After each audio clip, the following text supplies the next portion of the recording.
Hello and welcome. My name is Dylan, and I'm an experienced Destiny 2 player who started a brand new account so I could make a new player guide that progresses with you. While we play through the starting quest, A Guardian Rises, I do my best to give you all the tips that the game won't tell you. After we finish the first quest, I provide a good foundation for you to start your journey and also give you some direction on what you can do next. The timeline for this video is very detailed, so you can pick the parts you need. This guide does not cover general settings or class selection. However, short and simple videos on those topics and hundreds more can be found in my Destiny 2 new player playlist that I will link everywhere for you guys. If you died, nothing bad happens. You simply respawn as your ghost will pick you back up.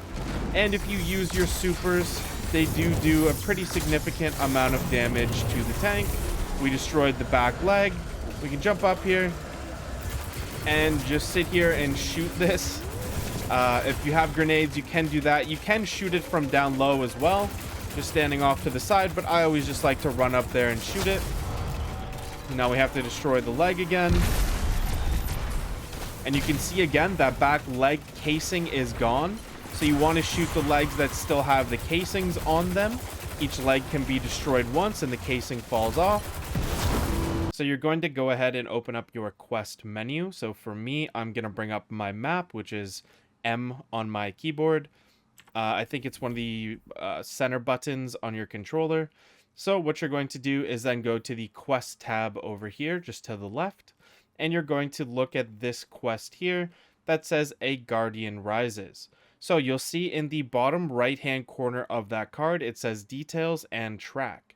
So we're going to go ahead and click track on this quest, and that should help us and guide us through a little easier. One thing I should note before I forget is that this symbol here marks where you should head for your quest. Now, oftentimes if you get lost or for whatever reason this symbol is not appearing, you simply pull out your ghost. So for me on keyboard, mouse and keyboard, that is just tab. And on controller, I think it's one of your other center buttons, maybe select or start. They do give you the option to swap your weapon here, as they do give you another weapon. This is a single shot weapon with 9 shots in the magazine. If you like automatic weapons better, then you could simply keep this one here on. But to swap it, you simply hover over the weapon section or the armor section if you get armor pieces. And you'll see that there are squares on the left-hand side here. When you hover over and you go directly to the left, or if you hover over an armor piece and go directly to the right, there are 9 squares. That means that you can hold 9 other items of this type. So you would simply hover over this weapon here and click on it to change it. Now, something to note here is for the weapon and armor types, there are gray, green, blue, purple, and yellow. Now, for the blue, purple, and yellow options for the weapons, there are some things that you can change. So if I were to click details in the bottom right-hand corner of this card, it will show you which button to press. If I were to click details here, it will show me the different perks that this weapon has and the different like barrels or mags or sights. And you can see here that I do actually have the option to go through and change this sight if I did want to. And on the right hand side of the screen, when we're hovering over the different options here, it will show the differences that it will make. So green is obviously an increase and red is a decrease. So if I were to do this, it would take away 3 range and it would give me more stability and handling. But if I were to increase the stability, that's the recoil, basically, like your ability to control the recoil. And for handling, that goes through with like movement speed and stuff while you have the weapon out. And then you have the reload speed there, and it shows you how many rounds per minute you can shoot and the magazine size. Another quick tip that's going to be very useful later on is as you're killing enemies, you're going to see this type of resource right here that's going to drop on the ground. Now, this does not auto-collect. This is called Glimmer. And if you go close enough to it, you can see on the right-hand side of my screen that it went ahead and picked up that resource. And you can see that there's other smaller versions of it over here on the ground where I had killed some other enemies. And we can just go through, and whenever you see that those blue glowing cubes on the ground, like I can see some over there, Definitely make sure, you know, you don't have to go super out of your way to get it, but the only way to get it is to simply run over it. So we're going to make sure as often as possible that we're running over all of these squares when we see them. And this right here is an engram, and this is going to be our first drop, just like a random drop from the world. So you can see here that this one is blue. They do come in purple and in yellow. Purple are legendary and yellows are exotics. So we're going to run forward here and pick up this engram, and it gives us a helmet. Now at the beginning for armor, just equipped whatever the highest armor piece is that you have, just to increase your power level here. And when we're dealing with this blue armor and for purple armor for the most part at the beginning, we're not too worried about anything on it really. But if you look under where it says 1359, you can see that it has, you know, mobility, resilience, recovery, discipline, intellect, and strength, with all number values on the right hand side going down. And then it also has the total at the bottom. So if you were looking to save armor, I would say that you were trying to find purple armor that has a total value of 60 plus, and armor pieces that look like this one here, that look like this blue one here, where they have higher armor values in certain areas. So this is what we would call spiky armor. You're looking to keep this spiky armor because it helps you. If you go through and look on the left hand side here, this is the collection of all of these different stats for all of your armor pieces.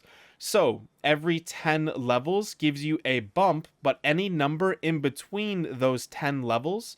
So if you have a 41 or a 49, that would still only count as a tier 4, and that would only give you the tier 4 ability, a little bit more HP in this case. They make you a little bit faster, they make you jump a little bit higher here, your health regenerates faster, your grenade regenerates faster, your super regenerates faster, and your melee ability regenerates faster. So what you would try to do is get the spiky armor, because then you can get the stat values that you want in the sections that you want. And this one is good here because it has a only +2 in resilience and +2 in intellect.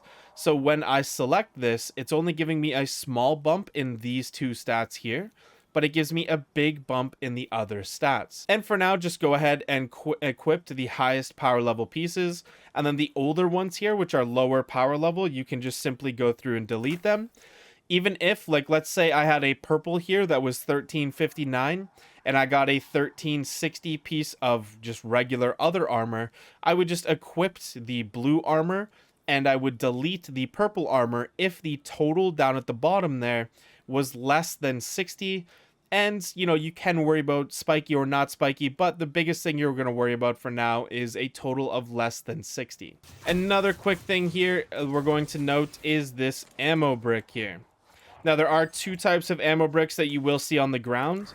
As for regular kinetic weapons, so if we open up our inventory here and we hover over this slot here, now there can be some energy weapons in this slot. But if we look just below the blue banner at the top and just to the right of the power level there, so we see that it says 1361, and then it shows a white square with one bullet in it, and it says primary. The primary ammo is infinite now. They made a change where you can have infinite primary ammo. But if we go down to our shotgun here, we see that it says special, and it's green with the two bullets in it. That means that it requires this green ammo here that we see on the ground. So if I go ahead and run over this now, nothing will happen because my shotgun has full ammo. But if I shoot a shot and then I run over, if we look down to the right of the shotgun where the ammo is, there will be a little +1. So we see the +1 down there. I'll try to get it on something that contrasts there. We'll see the +1, so every time you run over a green brick, it will give you the energy ammo. Now, once we get a heavy weapon, then we will be able to go through and collect purple ammo, which is heavy ammo, and that will refresh the ammo or give you some ammo for your heavy weapon. And in this section here, since we do not currently have our own sparrow yet, we can jump on these pikes, just run over and click whatever button it says on your screen. And to boost, you're going to hold down, I believe it's your right trigger if you're on controller, and PC, it's just right click. So I'm going to boost and left click, or sorry, it might be left trigger on controller, and then right trigger is going to be shoot probably on controller, and left click on PC is to fire.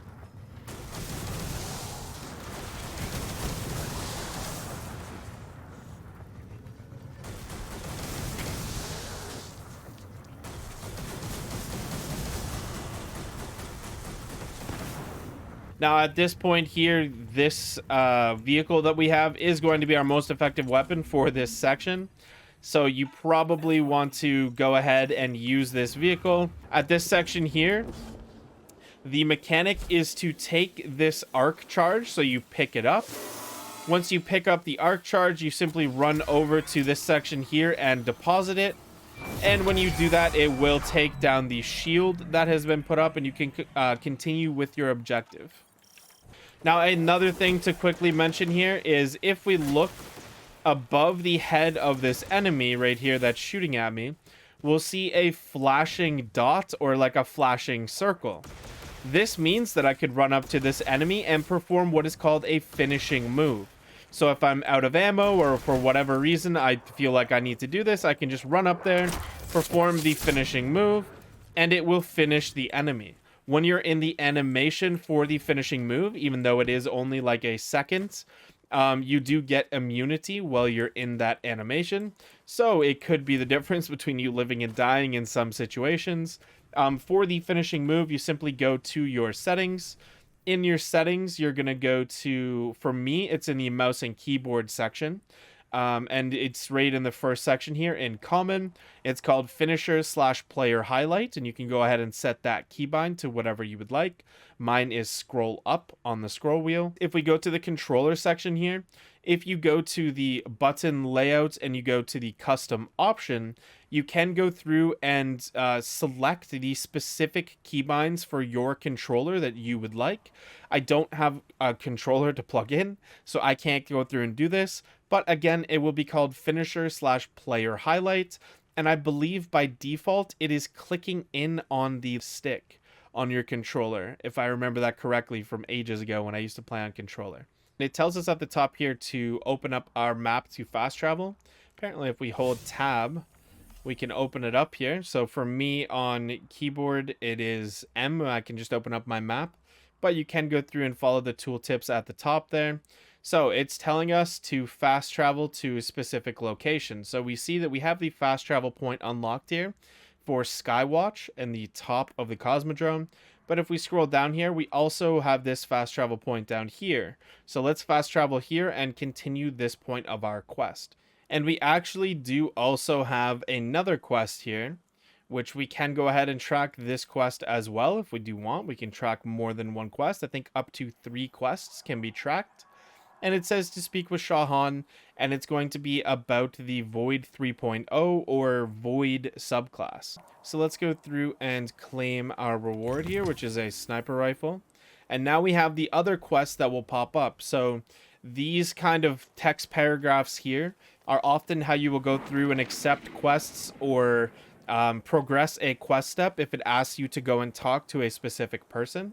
So we're going to go ahead. You can read this if you'd like, but I'm going to go ahead and accept this. And we can go through here and then purchase bounties. So before I mentioned that you could collect that glimmer, the blue glowing cubes that you get on the ground after you kill some enemies. You can go through and spend some of that now if you have some. If you look on the bottom of the card there, it says in red text, expires 7 days for these first 2 bounties. And these ones here, it says it expires after 1 day and 3 hours. So 27 hours, and these 4 bounties will expire. And then there's another section here, which are the most expensive bounties. but you can go through and purchase these for 3,000 glimmer each. And I purchased one of those bounties for 3k. It expires in the same amount of time as the other ones, so around 26 hours you have to complete this bounty. Those bounties are super expensive when you're first starting out, and I do not recommend doing the bonus bounties at the beginning, because there's a ton of other things that you're going to want to spend your glimmer on. But these bounties are worth it, as they give you a ton of XP as rewards, and you can see here that you get some glimmer back if you complete these 2 weekly bounties. So I'm going to purchase these 2 weekly bounties, and then I'm also going to purchase these 4 daily bounties. So if we look in our quest tab here, we did complete the first step of this quest called Learning Light, where we simply return to Shah Han and we read the little text dialogue that he had there. So if I click track on this quest, so let's go ahead and make our way over to this section here. And when we get to this section here, we can see that we jump down here for the campaign. But before we do that, we see on the left-hand side that there is a golden chest here. So let's go ahead and open up this golden chest.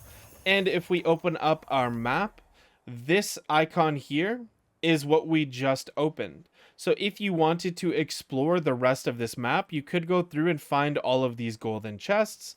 And just like that one, they will reward us with some gear and some resources. So if we go to this spot here, and just hover over right where it says Learning Light Campaign, because we're tracking this quest, we can simply meditate on this location.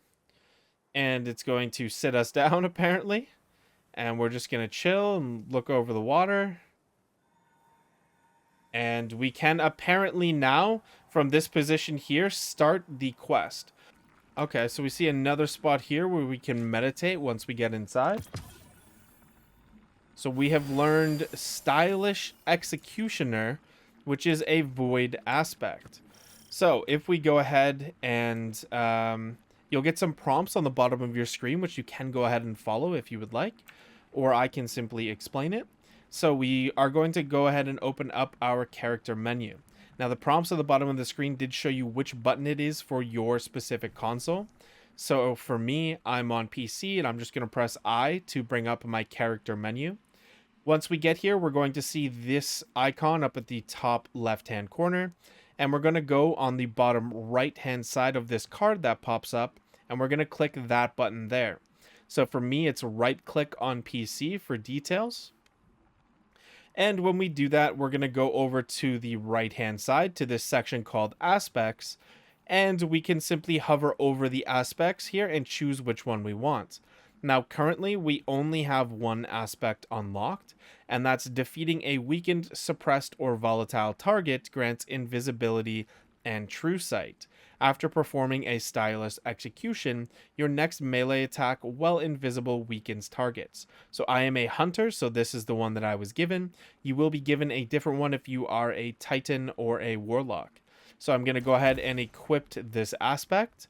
And after I do that, this section down here, the fragments section, will pop up. Now, we do not currently have any of these fragments unlocked, so we can't go through and equip any of these. But if we did have some unlocked, then we could go through and read what they do, and then we could add them, and they would help in tandem with this aspect here, which is essentially a bonus perk for your subclass. And then we could link them with, grenades, melee abilities, and, stuff like that.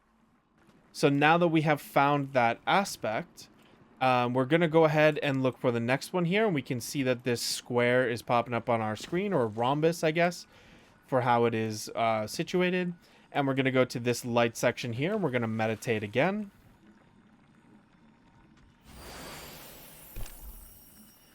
All right, so it's asking me to toss a grenade. So I'm going to go ahead and throw a grenade here.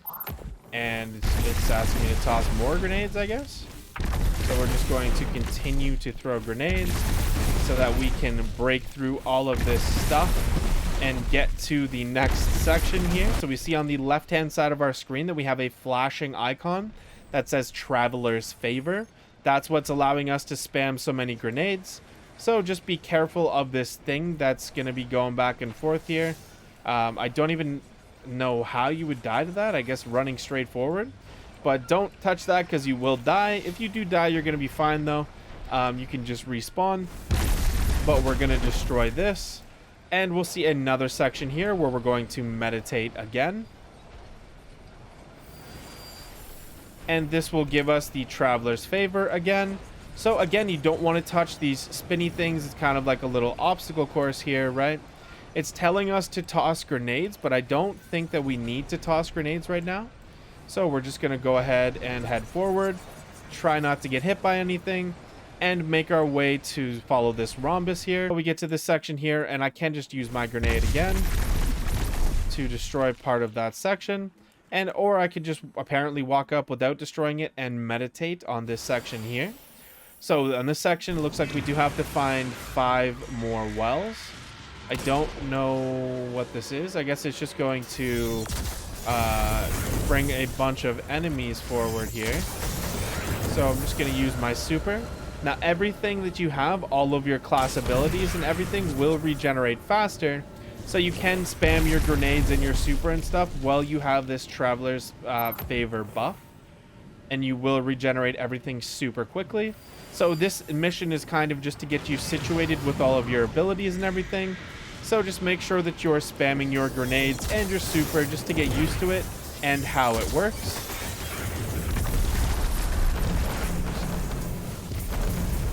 Following this icon here, we're going to go down into this cave over on the right hand side, and we're going to meditate again. A little bit repetitive, but again, it's just teaching you how to actually go through and oops. Okay, it's teaching you how to not kill yourself by throwing a grenade at the wall in front of you. But this is a good time to show you that if you do die, it is okay. This mission is purely to show you how to use your super. And all of the different abilities for the Void subclass.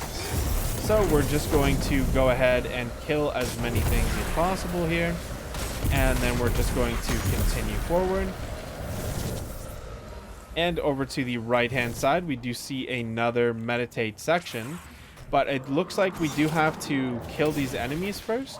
Yeah, so it looks like we have to kill these enemies before. So me dying is a little bit unfortunate, as I do believe that I lost the favor. So this section here is actually going to be much more difficult for me, because I did die previously by killing myself with a grenade. Okay, so if I come back here, it's actually letting me meditate again. Now, at the first point, I don't think it was letting me meditate, but now it is. So I can simply just go through and spam my grenades and my super, and this will make killing the knights in the next section way easier here.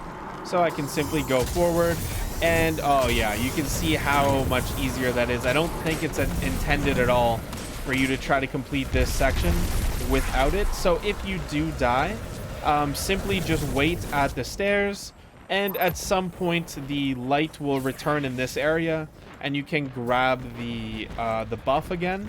Now, if you don't get the buff, then you, like, if it's not showing up, then you can simply run forward and die to the knights, and then it should show up for you. So I didn't see it after my first death, but once I ran forward and died to the knights, I did see it pop up there. So we actually just got our first fragment there. So again, on the bottom, it's telling us, you know, what keybinds or controller buttons we can press to go through and do these actions. So I'm simply going to open up my character menu here. Once I do that, I'm going to go ahead to this section. I'm going to go to the details.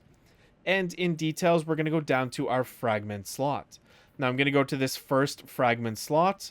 So you're going to go down and then across, because if you go just across, then it's going to open up your other fragment slots, and it will be very confusing to try to add in multiple fragments, as you will continuously be deleting the one that you previously had in that location.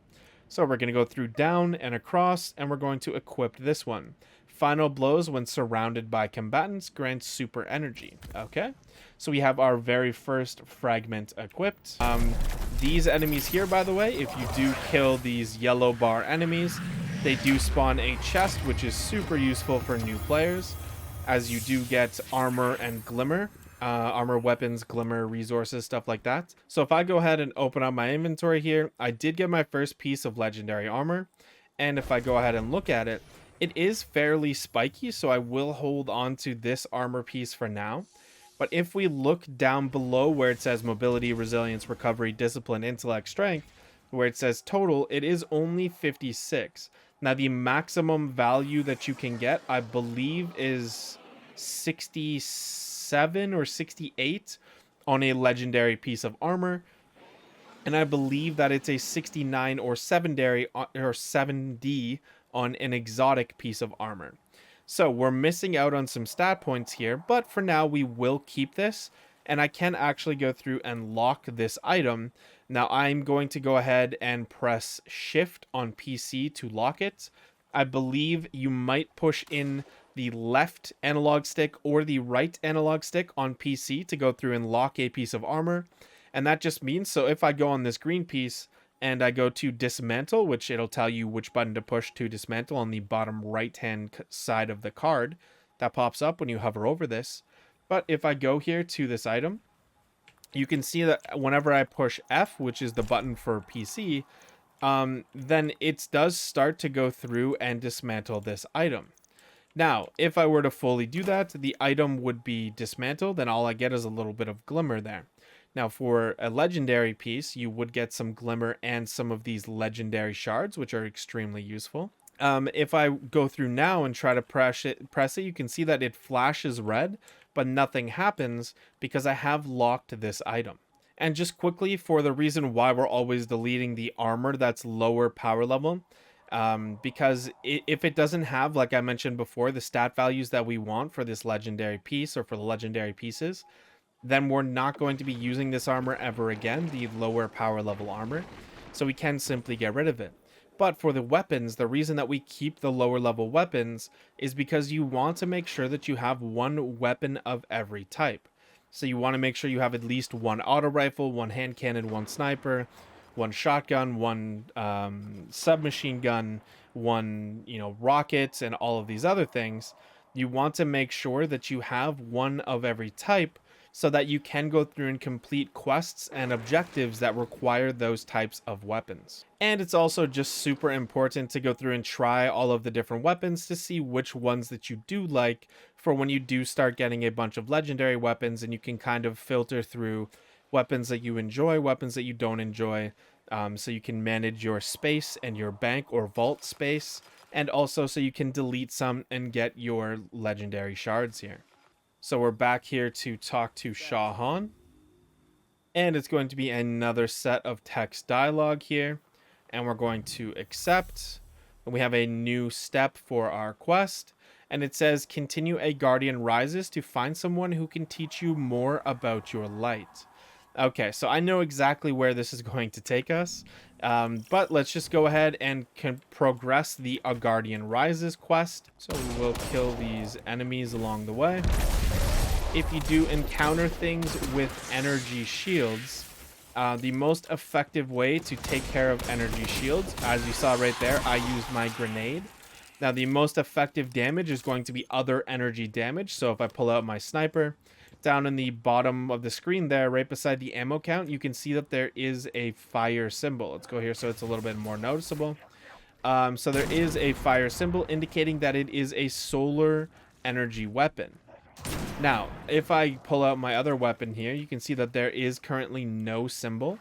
So that means that this is just a kinetic weapon, and it doesn't have an energy type. Now, if you can match the energy type, so solar, arc, or void.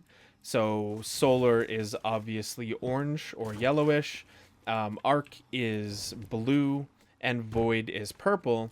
If you can match that damage type of your weapon to the shields, that is the most effective way to take care of shields.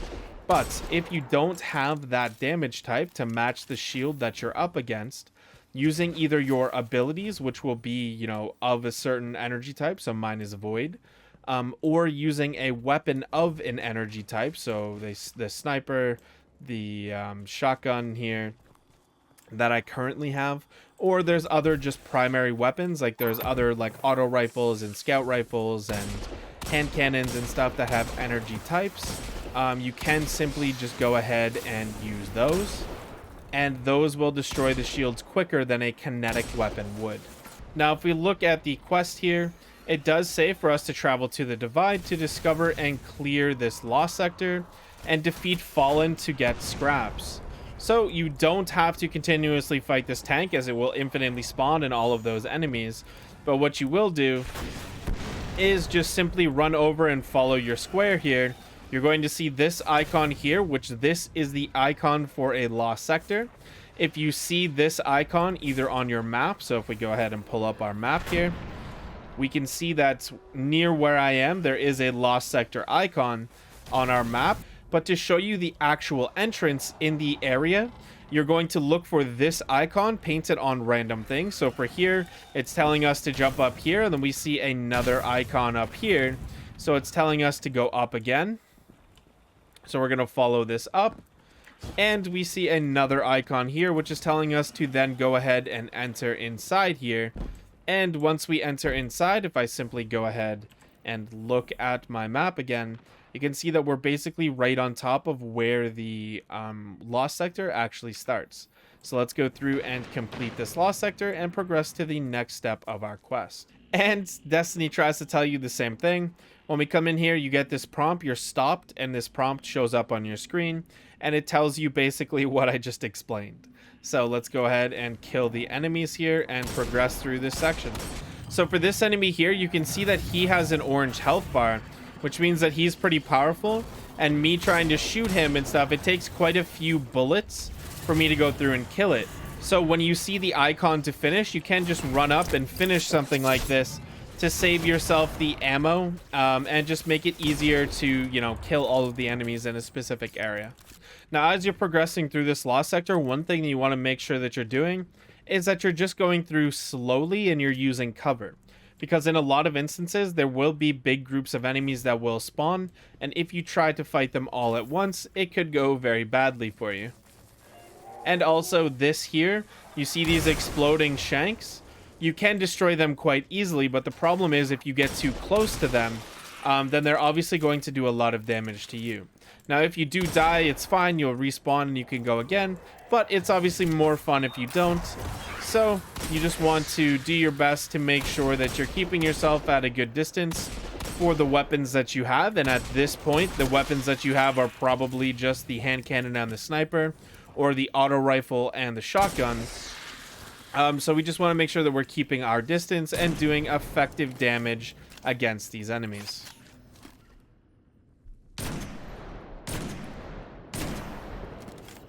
Now, when you get to this boss section here, when this door opens and you can look through and see, you know, this area here, the best thing to do is to keep your distance and use your sniper rifle to kill the servitors that are floating above.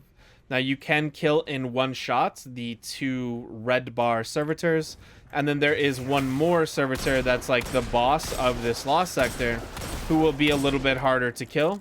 But you just want to go ahead and keep your distance, kill all of these little guys, and when the big servitor does pop back up, you just want to back up. So you see him here, just back up and keep your distance using these crates and this section as cover. You can completely back out past these doors if you need to, and try to get an angle on him this way if it works for you.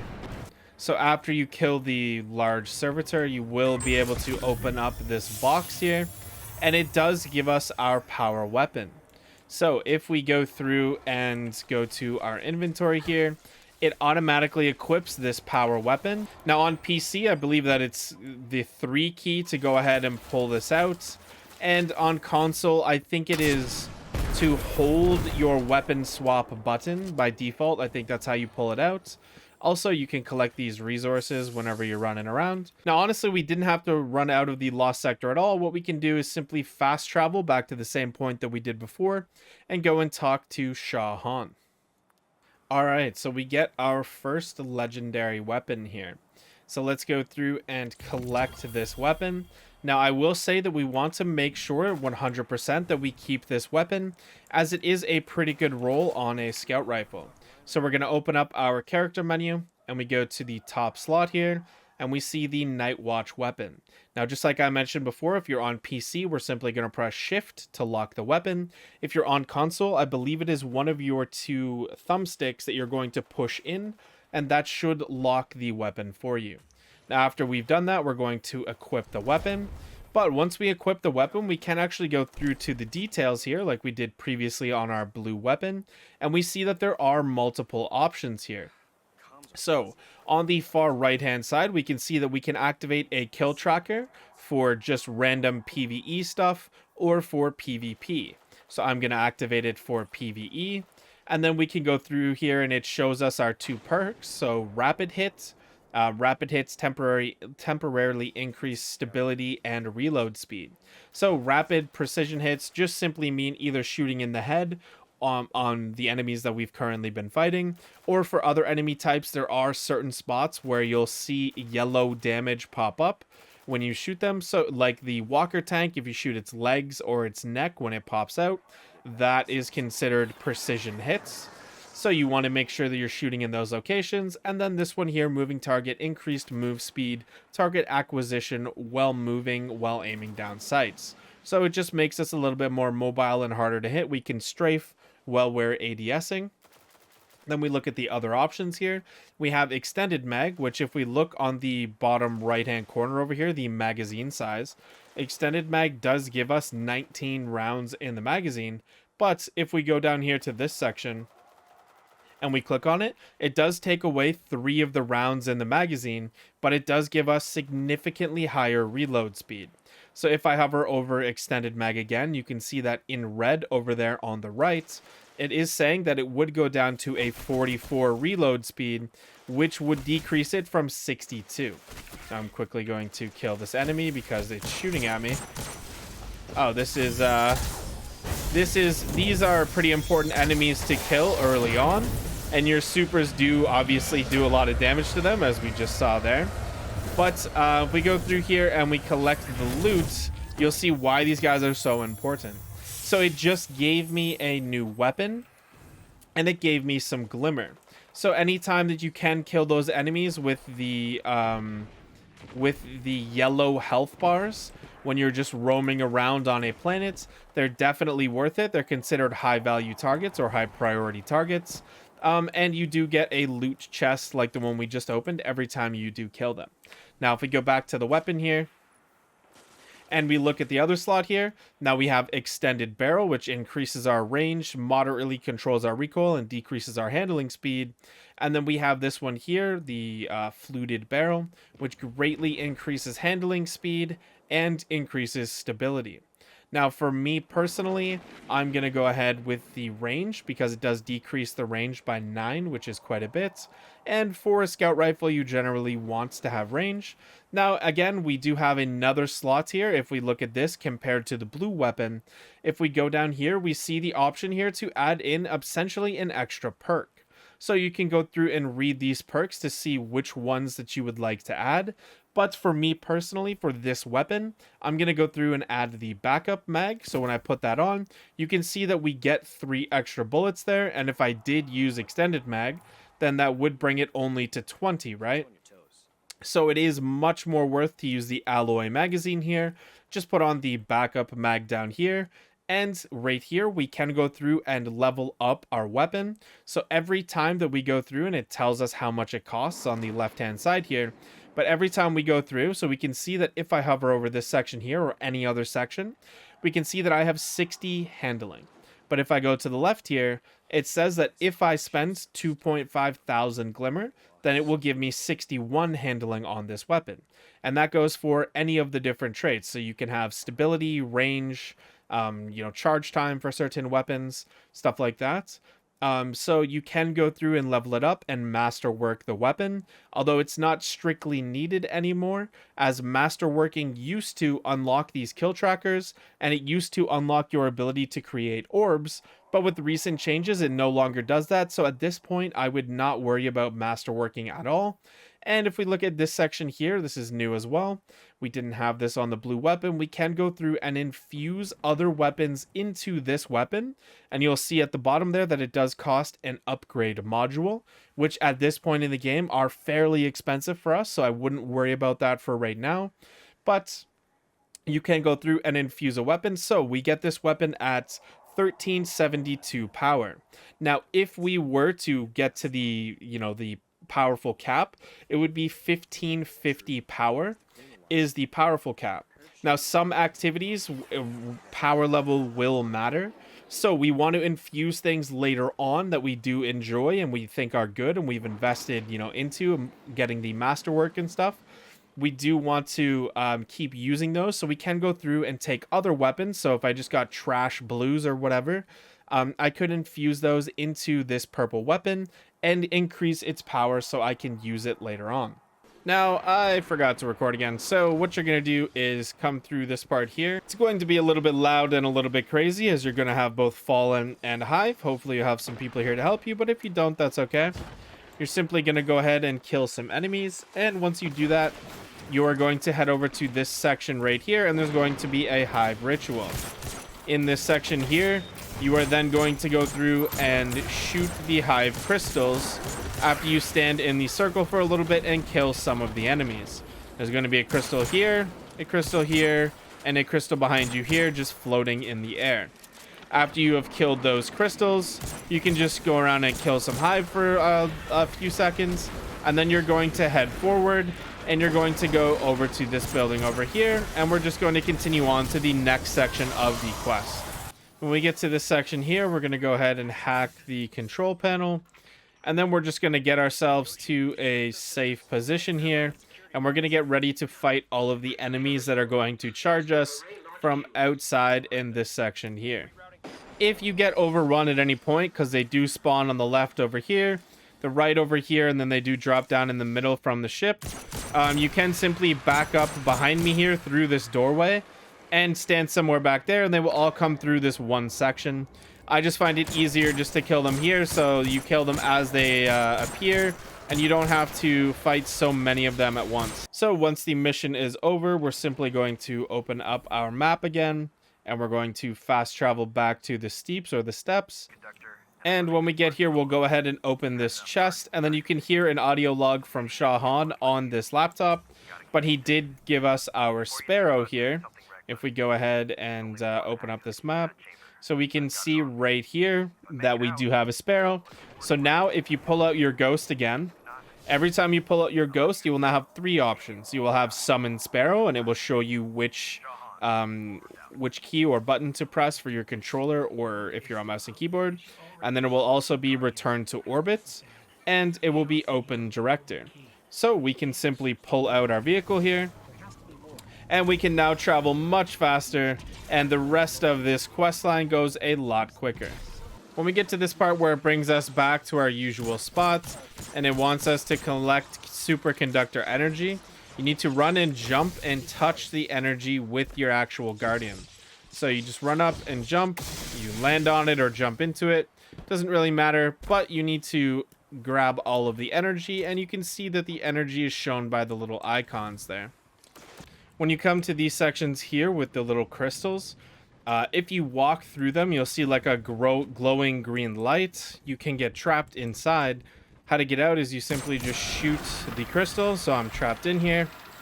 You can see that I shoot the crystal, and I'm now free to go. And those will respawn, as you saw there.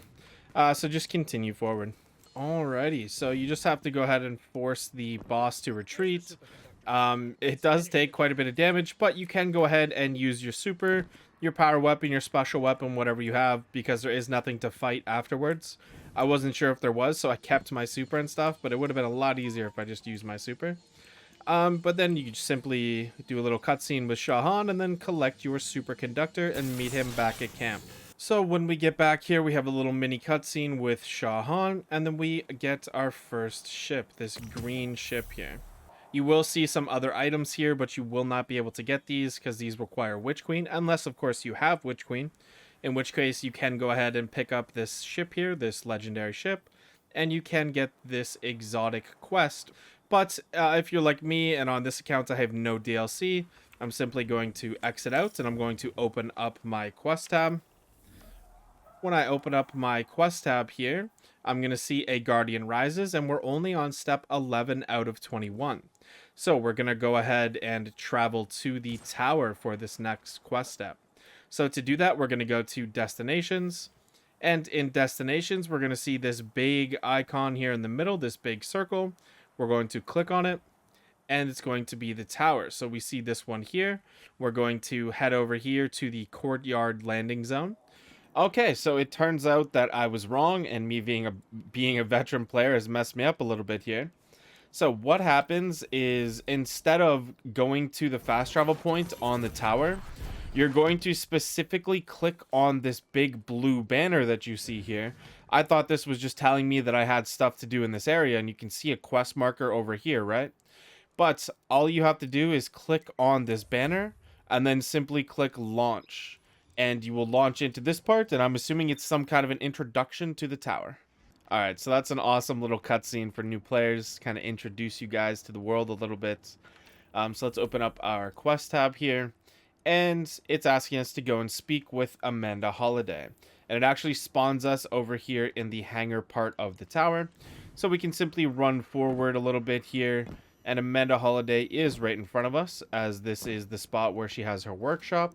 And as I mentioned before, there will be a lot of times where when you have to speak to someone, you'll get a giant wall of text.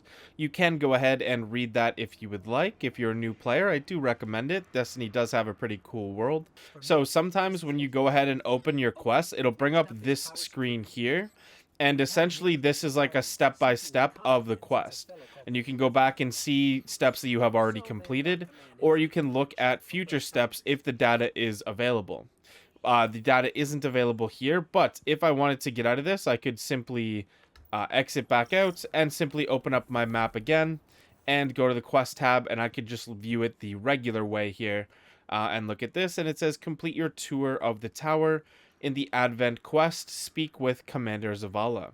So I actually really like what they did here for new players. So in a regular tower instance, because it's kind of a social hub in Destiny, there would be like a bunch of different icons telling you to go to a bunch of different places. There would be players running around with their name tags and stuff everywhere. So this is a solo instance, so it actually lets you like experience the tower and not get completely overwhelmed. So that's pretty cool. This is the traveler that they keep talking about, and let's go ahead and talk to Zavala. So again, we'll go ahead and accept, and our next quest step is to go and collect Zavala's gift from his office. So we're simply going to go forward and take a left here. We're going to run across all the way to the far side of the guardrail here. Then we're going to go forward. Then we're going to take our first left, and we're going to jump on this lift all the way to the bottom. You can wait for the lift, or you can just jump off. You don't take any fall damage. And then we come over here, and we can simply go ahead and enter Commander Zavala's office here.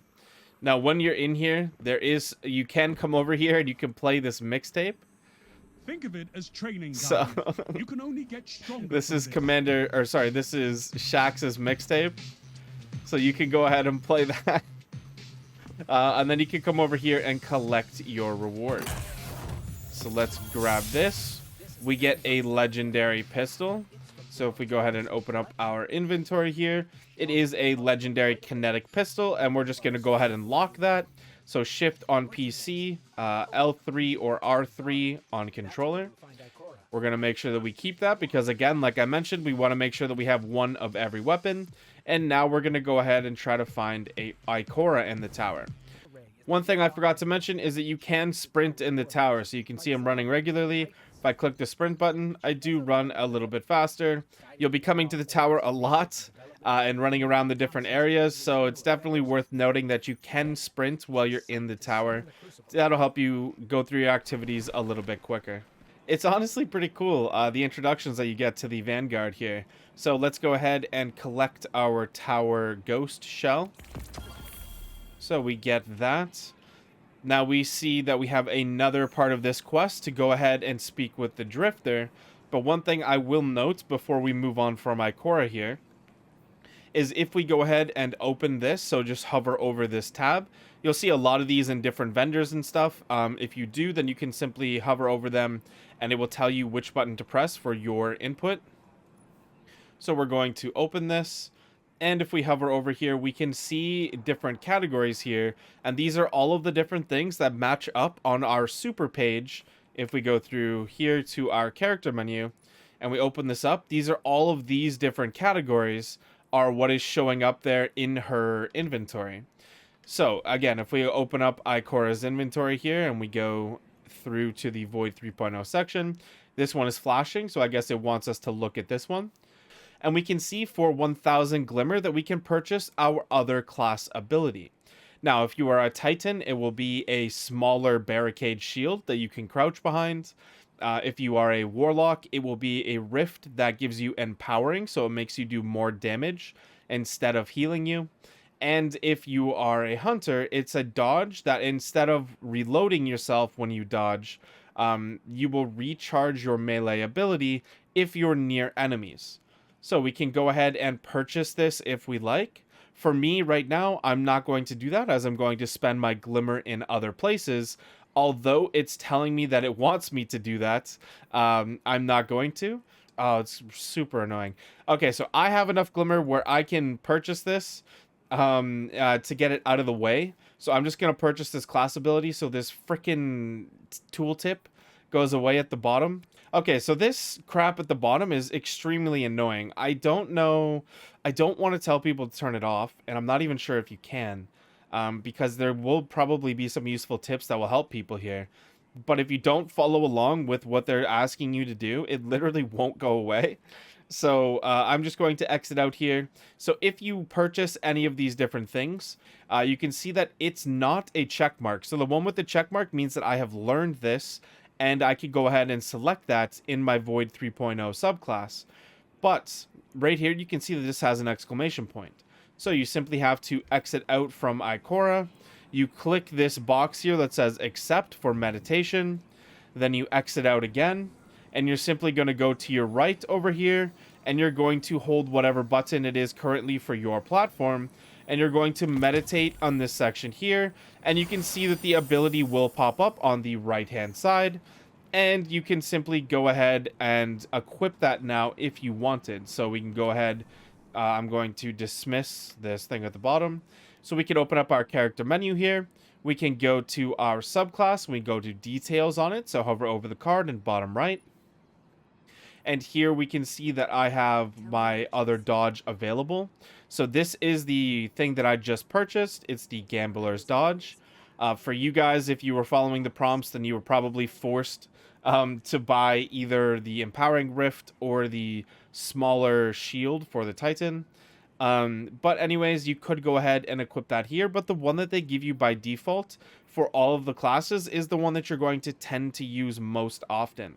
But if we go into Ikora again here, if we approach her and open up her inventory, and we go back in here, obviously you guys aren't going to have a ton of glimmer at the very start.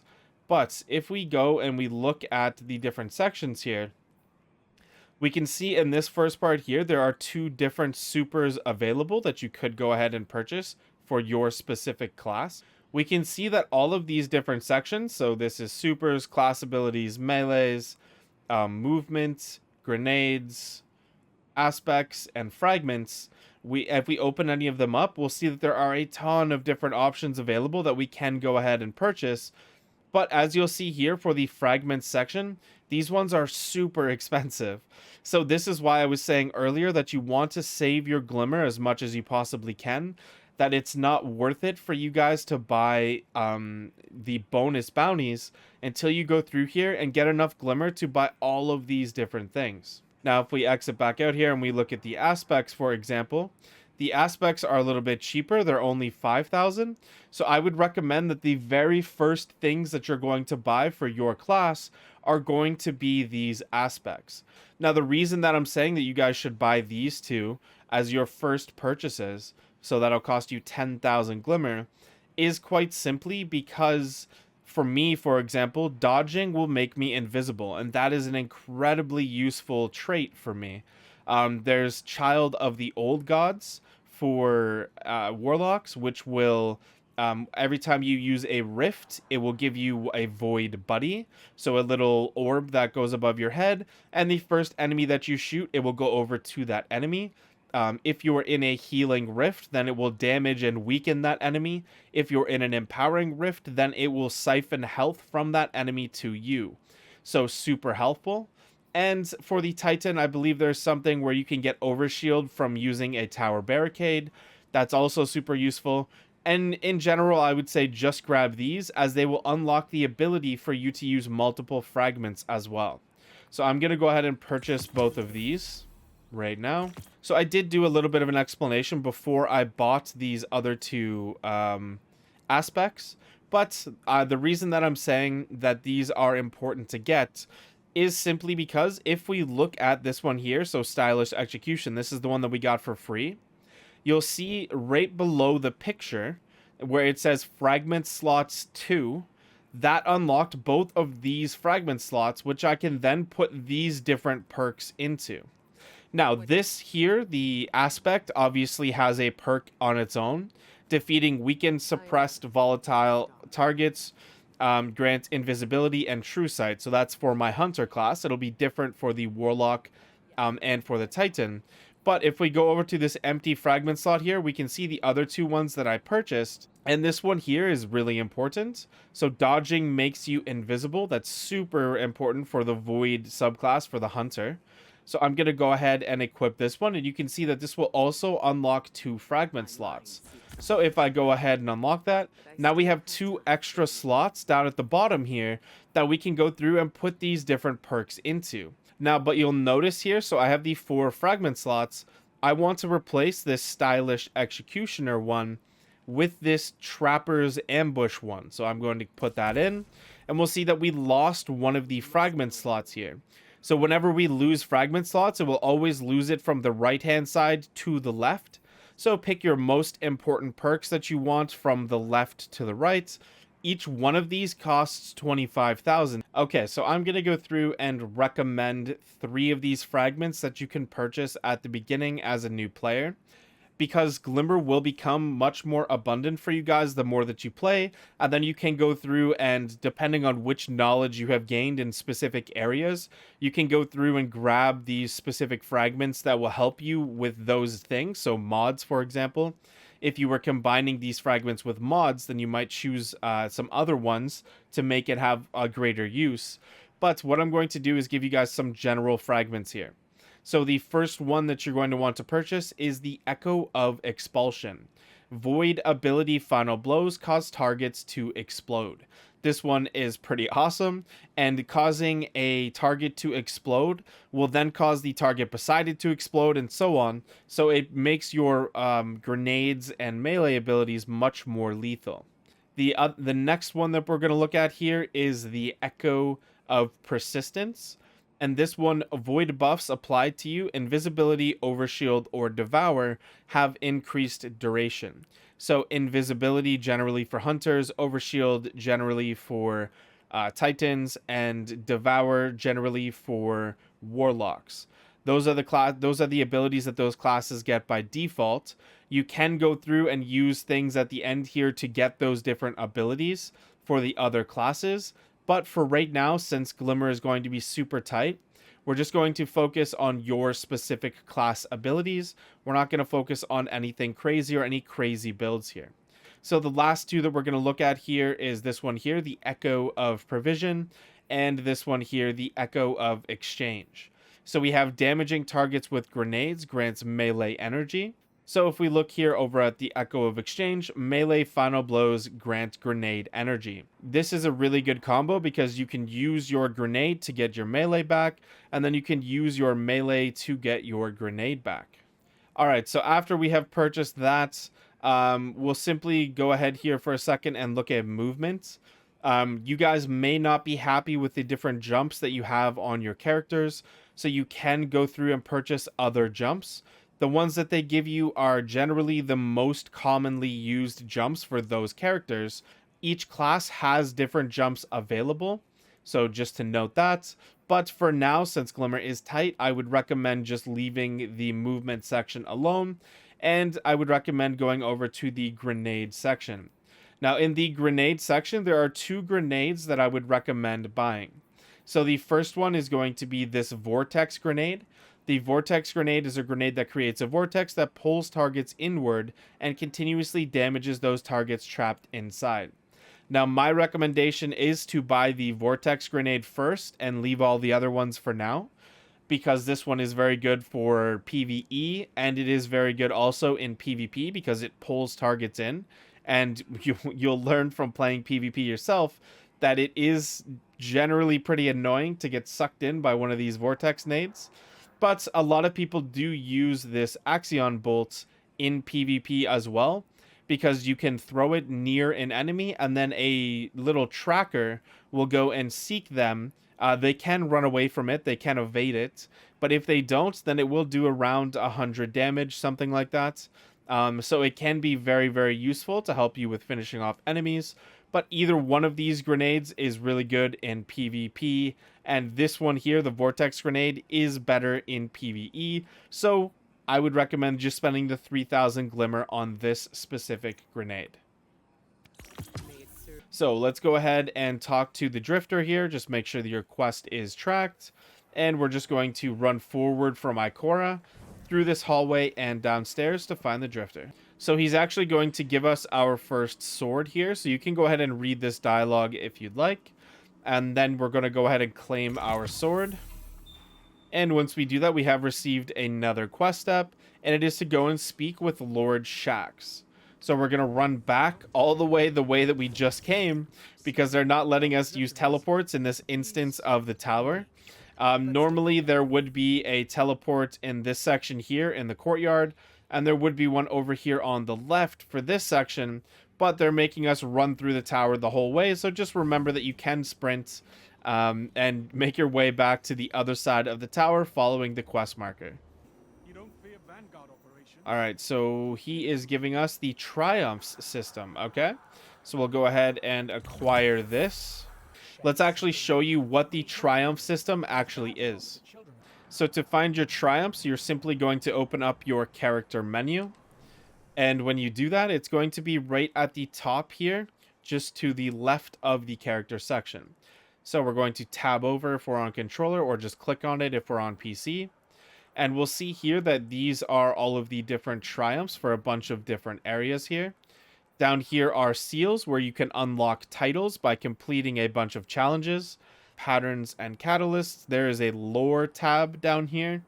And this is stat trackers. Now, this stuff isn't really important right now. If you're interested in lore, that's fine. I'm not going to worry about the patterns and catalysts. I will talk about that in other videos. But for now, I just wanted to show you guys where the Triumph section was. And if we click in here to lifetime, we can see that I've gotten a few completed. And I can simply click on this to claim it, and it will increase my Triumph score. Now, there are some Triumphs that do reward you with actual items. So whether that be a shader, a ghost, a sparrow, so the little vehicle that we drive on, a ship, or in some cases, an exotic cipher, which you will learn about a little bit later on. So let's go ahead and talk to the gunsmith here, just in front of us to our left. We open up this screen here, and he's going to go ahead and give us a grenade launcher. And it actually has blinding. So blinding grenades are something that's really cool. If you shoot an enemy, that enemy and any enemies within a little radius around them will be blinded for a few seconds. They will stop shooting. They will have a little purplish thing above their head, and they will kind of cover their eyes and walk around in a daze. So it makes it much easier to kill them. So we're going to go ahead and claim this. And we have our next step here, which is to talk to Master Raoul, who is behind us here. So it looks like he's going to give us access to the seasons system. Okay, so let's go ahead and claim that. Now, our next quest step is to speak to Commander Zavala again. But let's go ahead and show you guys what the seasonal system actually is. Okay, so go ahead and open up your map. When you open up your map, you'll see on the far right-hand side at the top over here, Season 16, or whatever season it is for you currently. I'm just recording this in Season 16. So we click on this section, and we will see that we have some rewards here. Now, the rewards at the bottom are only available if you go through and purchase the Season Pass.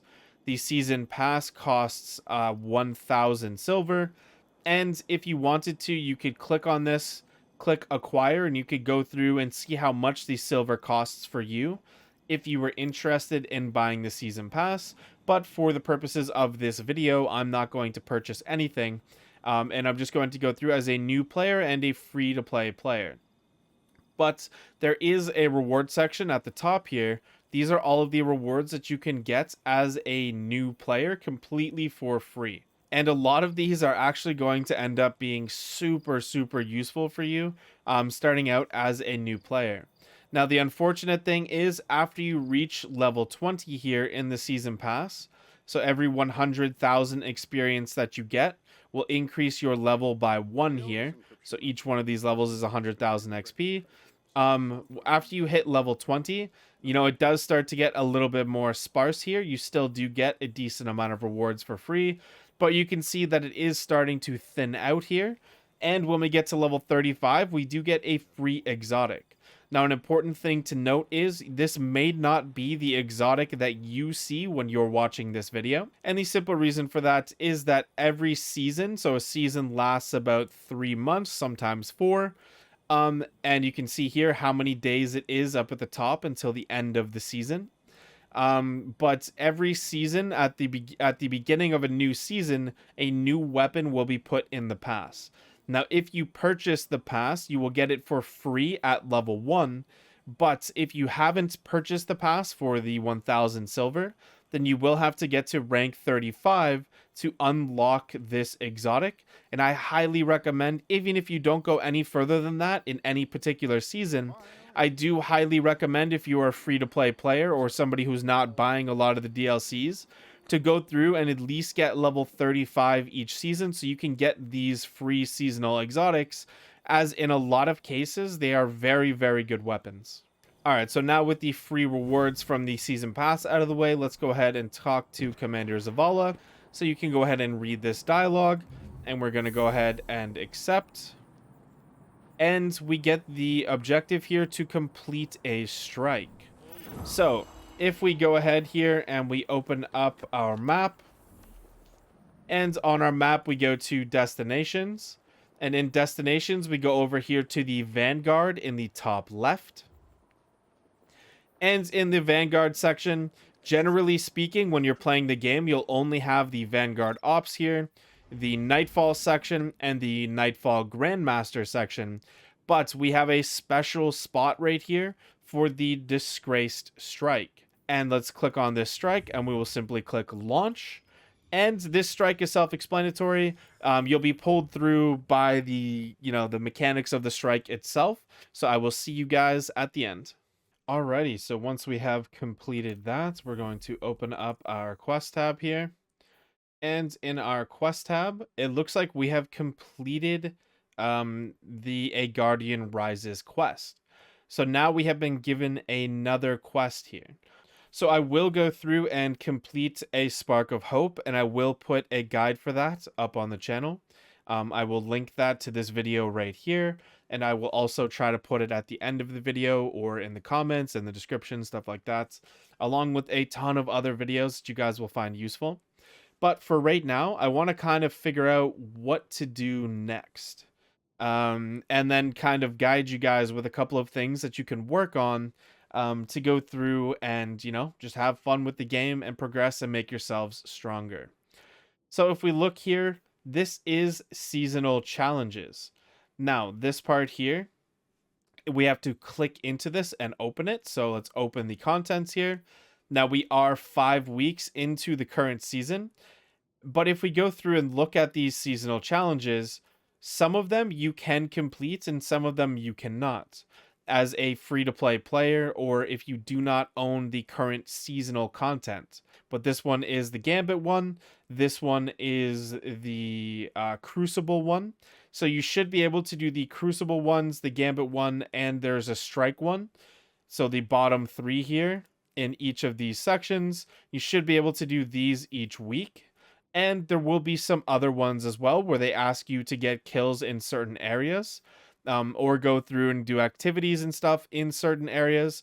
So there will definitely be some that you can complete, and there will be a lot other that you can't, and that does suck, but at least you get some really, really nice bonuses here with being a lot of bonus XP, and you'll also be able to earn bright dust by going through and completing whatever challenges you can actually complete.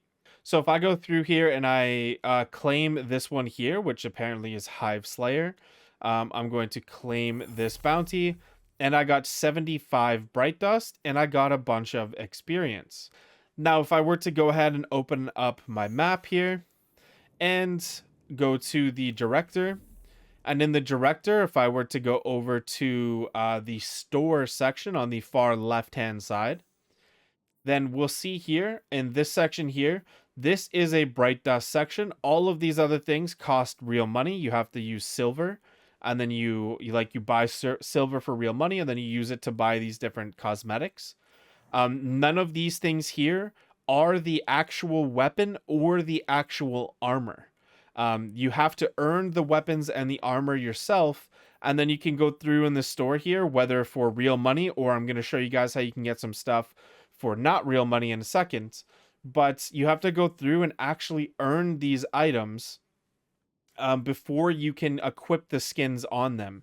So if you were to purchase something, like if I were to purchase this here, we can see as I hover over it that it says Dead Messenger Grenade Launcher, and it's unacquired. So I do not own this weapon. So if I purchased this ornament, it would literally just sit on my account until I got the weapon. And this weapon in particular is locked behind a DLC. So that's just even more, even harder for you to get if you were expecting to just buy this and get the weapon. Now, if we look down at the bottom here on the first page, so this is the featured first page, the bright dust section, all of these things can be purchased for bright dust. And bright dust is the thing that I just showed you that you can get from doing the challenges. There are some other ways to get that, and again, I will have a video on the channel, otherwise this video would be 10 hours long. And there will be a playlist where you can find all of the information that you'll need as a new player, and I'll make sure to link that. But you can go through here and you can buy some shaders. You can buy different effects for your ghost. So when you spawn in, what effect you want to look like. So if we were to preview this, every time that we spawn in, other players would see this, and then I would appear. It's probably not the most cool effect. There's definitely better ones. I wouldn't waste my money on that. But what you can do here is you can buy yourself an exotic ship. You can buy exotic sparrows. And then if we go through down on the left-hand side here, there is a section called Bright Dust. And if we click on that, this is just more things that are available that you can purchase.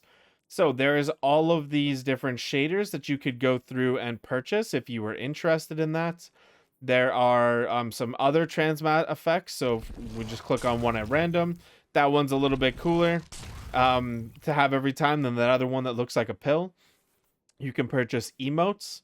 So if we go ahead and preview this emote, you could have this, so you could pull this up anytime in the game, right? You can purchase a ghost. So this is a ghost shell here. Now, it should be noted that if you do go through here and purchase a ghost, which they're very expensive, but if you purchase a ghost, you don't actually get a net benefit from purchasing the ghost, besides the fact that it looks cool. So this one is a lot more unique than the ghost that we have currently, but you can do the same thing here. You can level up your ghost using different materials and using those energy points, just like you would for armor. You can go through and equip mods that will give you perks in different sections, right?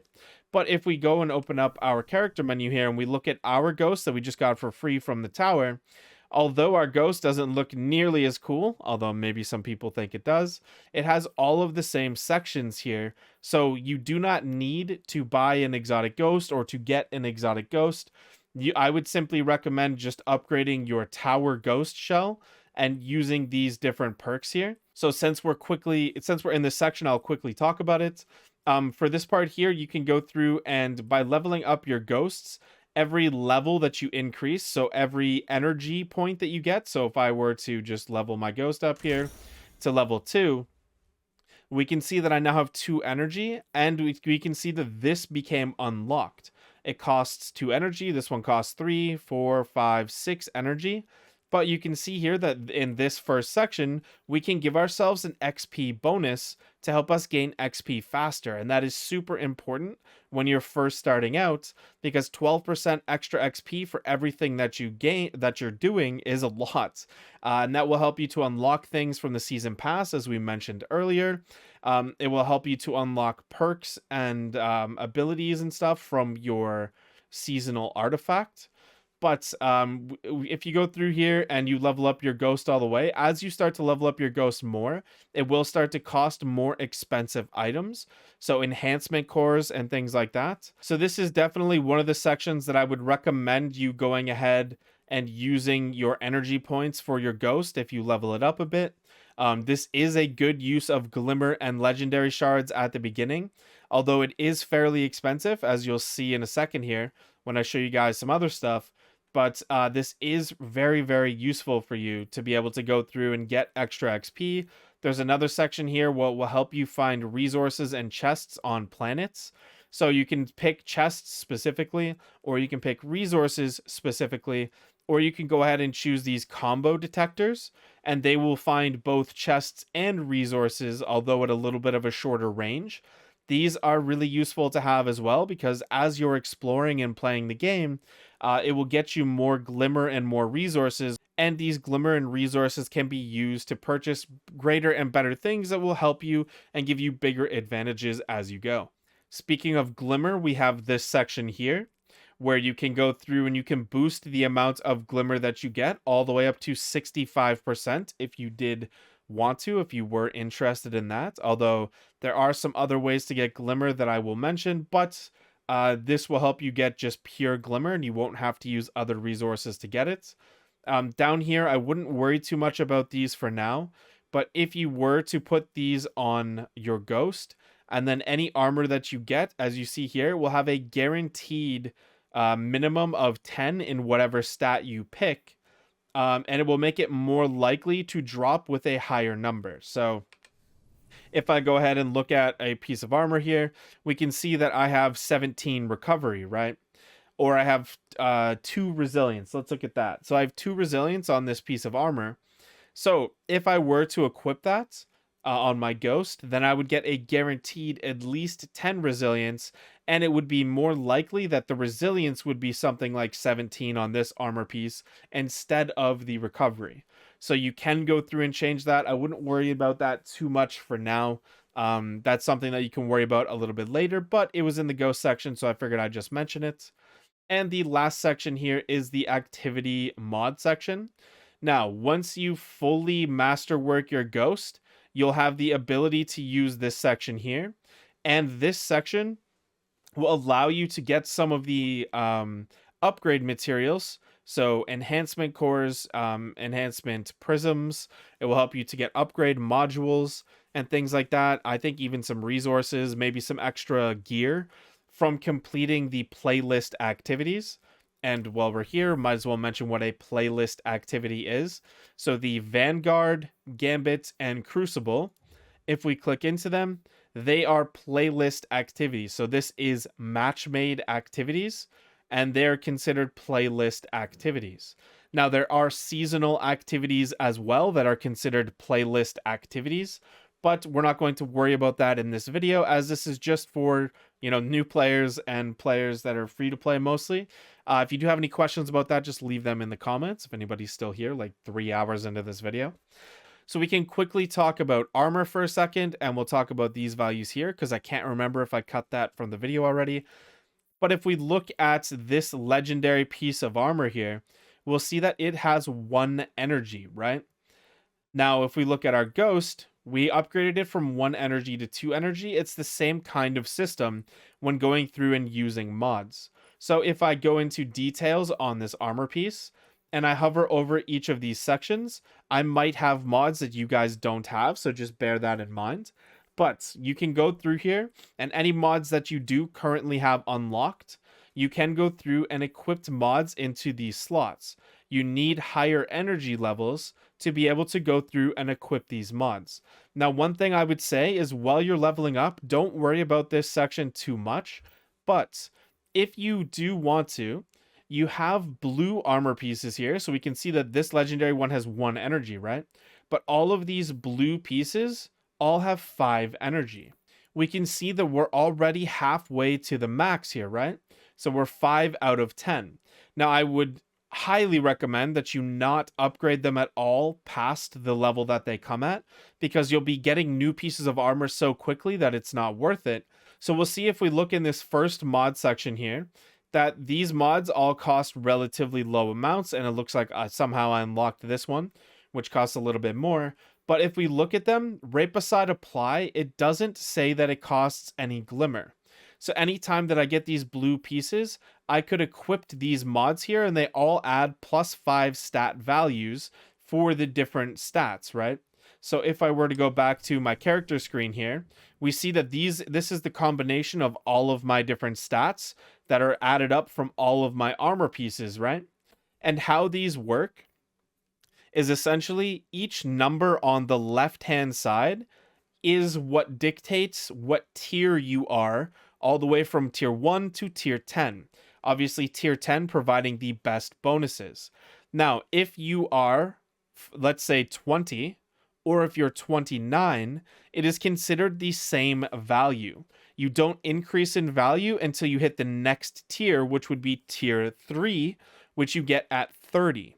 So what you can do with those armor bonuses is you can go through and add to these different sections, and you can increase. So if I applied 2 of those low tier bonuses, those +5s, it would add 10 here, and it would give me tier 5 for discipline. So that's something that you can do completely for free on all of these blue pieces of armor. You can do it on this legendary piece of armor as well, but like I mentioned before, they come with lower energy values, so I wouldn't recommend putting any resources at all into leveling up any of these pieces of armor for now. So for now, if we were to look here, I could still apply one of these different mods here, because I do have 1 energy, and these ones are so cheap. But any of the more expensive things, I cannot apply them. And that's completely fine, because we don't want to level this up. So for all of our blue pieces, we can apply more mods to them. So I could go ahead and I'll apply the discipline mod, and I can go through here and apply other mods. But if we look at this mod here, you can see right above apply, it's telling us that it's going to cost us 500 glimmer. Now, because of how quickly we're going to be going through armor, we don't want to worry about using any of these mods. We just want to use the ones that are listed for free. Now, the ones that I would recommend are the ones that create orbs of power. So for me, I would choose this rapid kinetic weapon mod. And if I equip that, what is a kinetic weapon? So if we go to our inventory quickly. So if we look at this weapon here, we see it says lonesome, sidearm 1389. And then beside that, it has 1 bullet in a white box that says primary. Now, if we go down one and we look at this auto rifle, we'll see that it says refrain-23 auto rifle. It has 1373 as the power level. And beside that, it has, the same stuff as it had before, right? Which means that it takes primary ammo. So both of these weapons take primary ammo. But if we look at this one here, the 1389 is just simply white, and there is no icon in front of it. But if we go down back to this auto rifle, there is a solar symbol, right? And it is orange. So that means that this one here is an energy weapon, not a kinetic weapon. This one here does not have an energy type, so it is a kinetic weapon. So any kills that I got with this weapon rapidly would have a chance to spawn an orb of power, and I can use that to get my super faster and complete different quests and objectives that require me to generate orbs of power. So you can go through on your blue armor and equip whatever mods that you have available that you think are good. Just don't use any that cost you glimmer, as we can use glimmer in other places. So let's go ahead and open up the tower here. In the tower, we'll see a bunch of flashing blue icons with the white symbols in them, right? All of those represent different quests that you can go through and start. So I would recommend going through and picking up some of those quests. And when you do that, they will appear, if we open up our map here, destinations, they will appear in the quest tab section here. So how we see this one here, a spark of hope, all of these different quests would appear in this section. Now, if you're having any issues here, you can click on these sections on the left hand side, but I would highly recommend that you keep this top option selected up at the very top here, so this crown. So if by accident you ended up clicking all this stuff and you don't know what's happening here, you know, where are your bounties and stuff like that, you would just go through and click on the very top here, and it will bring up all of your quests, not a specific section, and it will show you all of the bounties that you currently have, either completed or the active ones that you're still working on. So any bounties that you purchase from vendors, like we purchased these ones from the Cosmodrome earlier in the video, they all appear in this section here. And as you complete them, they will get an exclamation point, and you simply click claim on the bounty to claim the rewards from completing those. But if we look in this quest section here, I currently have the one quest, but if I were to get those 4 quests that are available, they would appear here as well. And I could go through, as we did earlier, and track or untrack each of the quests and try to complete them in the order that I want to. So I could simply look at the tower again. If I were to pick up these different quests, then I could go through and pick the order so they'd all appear in my inventory, and I could complete them however I wanted. Now, I will try to have guides, which will be linked in this playlist as well. I'm building a playlist for new players. The guides will be linked there for each of these different quests. Let's go ahead and head back to the tower. I will show you guys a couple of more tips that will be super helpful for you, and then you guys can head off on your way on your journey, start completing these different quests. And I will talk about one more super important thing at the end that you want to probably make sure that you do first. So let's go through and talk about these tips at the tower, and then I will talk about the most important thing that you need to do after you completed the main tutorial. Okay, so 3 super important tips at the tower here. This is going to be like your main hub that you're going to be coming back to over and over and over. Okay, so if we go to the left over here, this is the Postmaster. So if we open this up, any items that you got in the world that you didn't see, you didn't pick up, the Postmaster will go through and collect them. Now, sadly, this does not count for glimmer, which would be super useful if it did, but unfortunately it does not. But if you miss like items, so let's say for example you unlocked an exotic but it fell off the edge of the map or something like that, that's completely fine. The Postmaster will have that for you. So whenever you're coming back to the tower, make sure that you're checking this Postmaster and cleaning it out. You can go through and delete items directly from here, so you can dismantle them directly from the Postmaster, or you can simply claim these items and then open up your character menu, and we'll see that I got a pulse rifle here, and I got a helmet over here. The helmet was not better than what I have, so I can simply go through and dismantle it. But just make sure that you're going through and claiming things from your Postmaster as often as you can, because if it does get completely full, then it will start just deleting some of the items. So once it fills up, I think it's something like 20 slots in your Postmaster, then it will just start deleting items at the top, and nobody wants that. Make sure that you're dismantling it, getting your legendary shards if they're legendary items and you don't want them, or just getting your glimmer if they're blue items and you don't want them. And after that, let's go over here and let's talk to Master Raoul. So let's open up his menu. Now there is this quest called Focused Decrypting. That is a pretty important quest that you'll definitely want to make sure that you go through and check out. I will go ahead and link a guide for this quest. It will be in the playlist as well following this video, but I'm going to simply skip this for now. If you ever want to skip a quest or reward and not claim it, all you need to do is press on PC, you press escape. I believe it's something like start or square, or what would that be? You have 4 buttons on a controller. The button on the left hand side, I don't know what that is for Xbox controllers. I forget. It's been way too long. Okay, so you can simply skip this, and you can open up the regular menu that the character would have. So we're going to go through here and skip this section as well, because I'm not worried about my umbral engrams. This will be, you'll learn about umbral engrams in that quest that I just skipped. This is the important section right here. Now, down here, I will quickly mention that these are all a trap for new players.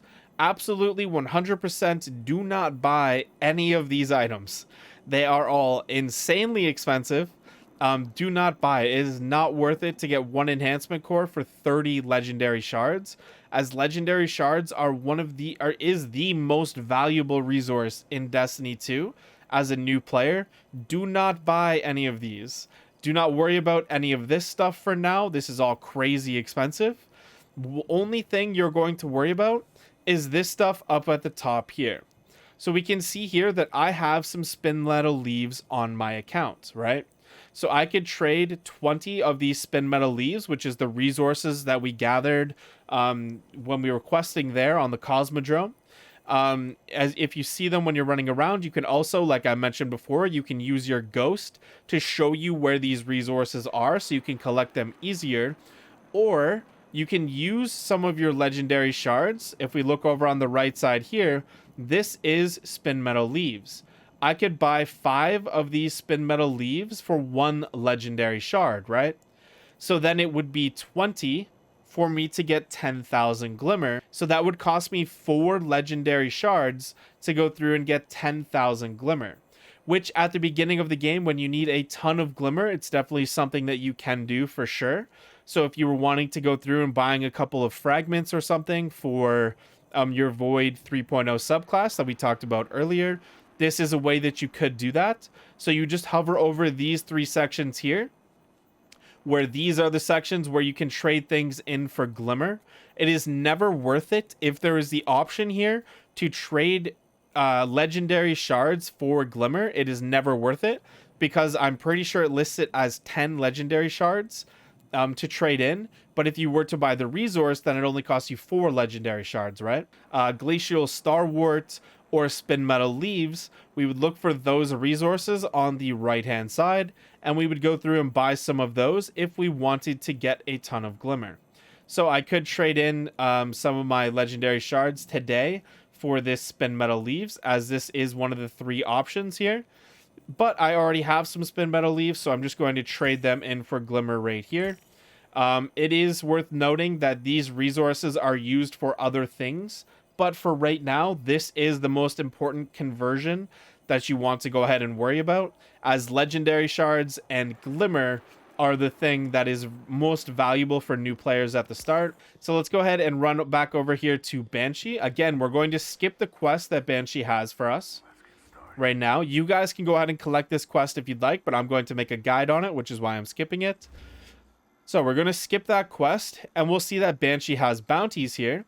So we definitely want to make sure that we're going through and buying these bounties. Now, Banshee doesn't have weekly bounties, unfortunately, but you can go through here and purchase his daily bounties. But remember that the last bounty here is always a trap, right? So these bounties are cheap. They cost 250 glimmer each, and they give you some pretty cool rewards. You can get enhancement cores, XP, and you can get rank progression here, which will give you rewards. So every time you get from one rank to the next rank, so rank 1 to rank 2, you'll get a free legendary armor or weapon. It looks like this one just contains weapons. And then as you're also increasing these ranks by simply just scrapping armor and weapons, so dismantling them, or just completing these bounties, you'll get these rewards as well as you progress up. But one thing you do want to make sure, I want to reiterate this 1,000 times, do not buy these bounties. They are 3,000 glimmer each. So these end up costing you a ton of glimmer and legendary shards. But one thing I would recommend, although these are expensive, is buying these mods. Now, this is what I'm saying. Everything in this game costs so much glimmer at the beginning. You definitely want to make sure that you're buying these different mods, because these will be useful for the rest of your journey in Destiny 2. And a lot of them will have different abilities and things that will either make your supers that you're using better, or your combinations of your supers, your exotic weapons, and you know, a whole bunch of different stuff, they will make them better. But we want to make sure that we're checking this guy every single day for his mods and buying them when we can afford them. And we also want to check, if we look here, we also want to check this character as well. So if we open up our map and slide all the way to the left, we'll see a character called Ada1. So you want to add a waypoint to Ada1, and you're going to want to run over there and check her inventory as well, as she can have different mods available. Now we will run over there in just a second, but I want to show you guys one more thing before we head over. And that thing is right here. So if we log into the tower, right, if we go to the landing zone and we come to the tower, we're going to spawn here like this gentleman right here. We're going to run forward a little bit to the right, go down this tiny set of stairs or this ramp, and we're going to see two things here. We're going to see this exotic archive, or we're going to see these vault terminals on either side. Now, the more important thing here as you're first starting out is this vault terminal. So we open this up, and we can see that I've already got a couple of weapons from another character that I had created on this free-to-play account. I have stored some weapons inside of this vault, right? But what I can do is when you're inside the vault, all you do is open up your character menu. So for me, it's saying down here that I can press F1 to open my character menu, but for me on PC, I just press I. But if you're on console, it will tell you what to press. So you simply open up your character menu, and I could go through and add any of these different weapons, or if I had extra armor pieces here, I could go through and add them to my vault as well. So what we were talking about earlier when we had spiky armor pieces, right, that had a nice overall stat value, regardless of the power level, if they're spiky and they're a nice stat value, so maybe you want to save ones that are 55 plus or 58 plus. For me, it's going to be at least 60 plus are the ones that I'm going to want to save. But if you found a nice, like this is a very nice spiky piece of armor where it has the lowest value possible in mobility and strength, I could go through and save this item by just depositing it into my vault. Now, I would need to have one extra chest plate so that I could equip the other chest plate and then take this one and put it in my vault. But if we look here, there is an extra button on all of these different items here that I have that are not equipped. These ones here have the store option, and it will show you on the bottom of the card what button that is for your platform or your input device. So you can go through and store extra weapons, and this is super useful that I'm not particularly sure that the game explains to you, because it then means that you can save a bunch of different weapons and armor, and you don't need to worry about just the 9 slots that you have on your character. This is also an easy way for you to transfer items, so weapons, between your different characters. So let's say you had a hunter and a warlock. They cannot use the same armor, but they can use the same weapons. So you could transfer these weapons across to your other account, as your vault is an account-wide thing. And speaking of account-wide things, if we go to our inventory here, all of these currencies are account-wide. So the glimmer, the legendary shards, silver, if you do happen to purchase that for real money, and bright dust are all account-wide resources. They're not character specific. So if you get a bunch of legendary shards and then you've been playing a ton on one character, your leveling and everything is going to be a lot easier on your second character, because you'll be able to come through and purchase a bunch of glimmer from Master Raoul, like I just showed you guys. And you could purchase all of the void, fragments and all the abilities, the grenades and all that stuff. You could purchase all of those. You would already have the mods from your other character, as mods do carry over, and stuff like that. Now, since we're here, if you're at all curious about what types of resources that you currently have on your account, you can open up your character menu, and then we'll go one over to the right to the inventory section. Now, in this inventory section, we again can see our account-wide, resource numbers up here, but we can also see a bunch of other things that we have collected on my other account. We can see these things that I've collected. So I have some enhancement cores here. I have some of the different planetary resources that we can use to trade in for glimmer. There is a small chance for every legendary item that you dismantle that you could go ahead and get one of these rainmakers. And you could activate this in combination with your ghost. If we go back over here, you could go to the details on your ghost. You go to the third option and you could go for 65% bonus glimmer. All right, so now we're going to head over following this marker that we set just a few minutes ago, and we're going to go see Ada 1, and I'll show you guys that she has some different mods available that you definitely want to make sure that you're checking her every day as well. Okay, so when we open up Ada's menu here, we're going to see a bunch of different things. We're not going to worry too much about this for now, as I will talk about this in the specific video covering armor synthesis. This will be covered during that quest, I'm sure. But you will see that Ada does have some armor pieces available here. I generally wouldn't worry about buying these armor pieces, although this is a fantastic example of a spiky armor piece, where you can see that there's a 2 stat in 3 of these different sections. This is incredible. But the downside to this is that it is only a total of 48 stat roll. If we look down at the bottom here, we will see that she does have other mods available. Now, one thing that I quickly want to note here, anytime you see a holster mod, do not buy this. This is a waste of glimmer. Holster mods are terrible. They go on your legs. They take way too long to reload your weapons. They are not worth it for a new player. If you're getting to the point where you have a lot of extra glimmer and a lot of extra legendary shards, then by all means, if you don't have the holster mods, then go ahead and purchase them. You can earn these mods from simply playing the game as well. But these mods here are mods that I would recommend buying every single time that you see them.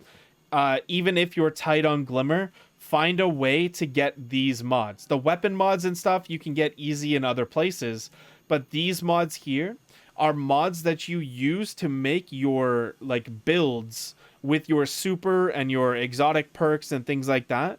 So this one here, defeating an enemy combatant with a grenade spawns an elemental well that matches your subclass energy type. I am purchasing this right now. This is an incredible mod to go with Void 3.0. Okay, so I was going to show you guys like how this combines with a couple of other mods to make it incredible, but I can't do that because I actually don't have that section unlocked, and that's the next part that we'll cover in this video. The most important thing that you need to do as a new player, and that is if we go down here and we look at our seasonal artifact, it says unlock the seasonal artifact from Ikora in the Enclave on Mars during the free introduction to Destiny 2, the Witch Queen. So what we're going to do is open up our map. On our map, we're going to go to Destinations. And on Destinations, we're going to go to Sabathoon's Throne World. So sometimes when you log into the game, it will launch into this specific cutscene here. Now you can watch this entire cutscene. I have done it on all 3 characters on my main account, so I'm not going to. Or you can skip it. So I'm going to skip it. You can see in the bottom right-hand corner. I'm going to skip the cutscene. And it will come up with this section here where you pick the difficulty that you want to complete it on. So we have this is just the regular difficulty, and this is the legend difficulty. Now, as a free-to-play player or somebody who does not own the Witch Queen DLC, you kind of get tempted here for no reason. So it shows you all of the rewards that you would get for completing the campaign on this much harder difficulty, right? The problem is that you don't actually get a chance to receive any of those rewards as a new player. So let's click on this to launch the mission here. Now, when you get to this section here, it can be a little bit confusing. So you get to this section, you come up to this gate, and you cannot get through the gate, but you can see some enemies there, but they do run away. Now, all you're going to do is turn around and look to the right. Jump up on this platform, jump up on the next one. Go through this corridor. Before you jump up here, you'll see a glowing white light. Make sure you shoot that light moth or it can damage you. We're then going to jump up here and look out over this balcony. Jump to the other side. And once we get here, we're going to see another glowing white light. That is the white moth, or the light moth, sorry. So we're going to jump up there and shoot that. Now we're going to make sure that we shoot this one that's up here as well. And we cannot see any other ones from here, so we're going to go out to the edge of this and jump up onto this chandelier. Then we're going to jump up onto this ledge on the side here. There's going to be another light moth. We're going to shoot that. Continue along this ledge. There is another light moth in front of us that just popped up. So we'll shoot that and continue forward, jump across. And now we can simply drop down here and into the rest of the mission. At this section here, after we kill the big org, then we're just going to jump up to the left here, up this staircase, and kill a couple of enemies. Make sure we shoot the light moths. They are immune for the first little bit, and then you do have the ability to shoot them a few seconds later. And we're just simply going to jump across these platforms. Hey, anybody doing that mission as a new light? All I have to say is it's a wild time to get into Destiny.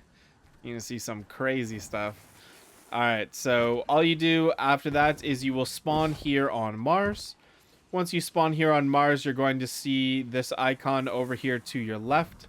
You're simply going to run up this path to the top of this tiny little hill here, and you're going to talk to Ikora.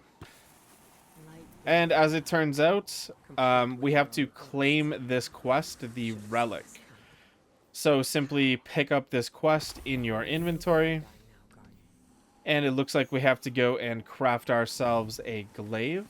So we're going to turn around and we're going to run back exactly where we just came from. But we're going to go through the doors behind where we were. Continue down here to the weapon crafting area. And we're simply going to open this up.